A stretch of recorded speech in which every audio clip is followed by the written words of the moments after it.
La marée, il l'a dans le cœur. En remontent les signes, ce que la mer concède au rivage sur les plages de Saag. Ici, on dit qu'on va à Gravage. C'est une omoplate de baleine sur laquelle je vais entamer un travail de gravure, gravé sur l'os. C'est une matière intéressante. Donc forcément, l'os est une matière, un élément qui revient d'une façon continuelle dans mon travail. Gérard Guézenec, une vie d'artiste qui transforme les nécropoles, géométrise les blessures, joue avec les mémoires. On voit, il y a des légères incisions, des légères blessures qui commencent.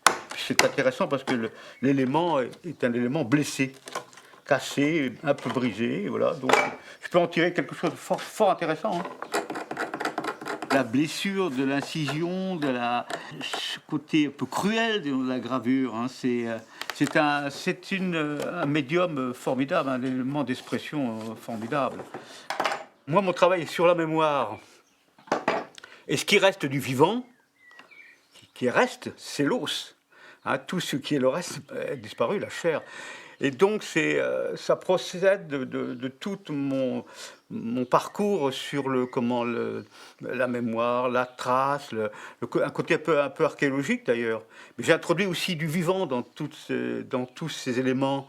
Il y a un côté très organique aussi, hein, tout ce que j'appelle les sécrétions, quelque chose qui revient tout le temps. Hein. Plus d'un demi-siècle d'œuvres et une infime partie, 150 d'entre elles, sont exposées au château de Flamanville. Toute son œuvre est mêlée, la peinture, la sculpture, la gravure, le dessin, l'encre de Chine, tout ça c'est mêlé, ça fait un tout, les installations. Il fallait qu'on présente de tout puisque vraiment c'est l'œuvre, l'univers, on peut vraiment parler d'univers de Gérard Guézenec. Le chariot du dernier consommateur est-il trop plein ? Le véritable regardeur aura de quoi se nourrir. Hein. Celui qui ne fait que voir comme ça avec un œil zappy, comme on a beaucoup dans notre temps de rapidité, rien ne sera vu. Hein. Ça demande un effort du regardeur.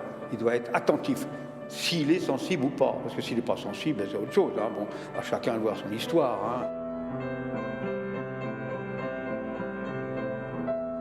À découvrir jusqu'au 20 septembre au château de Flamanville.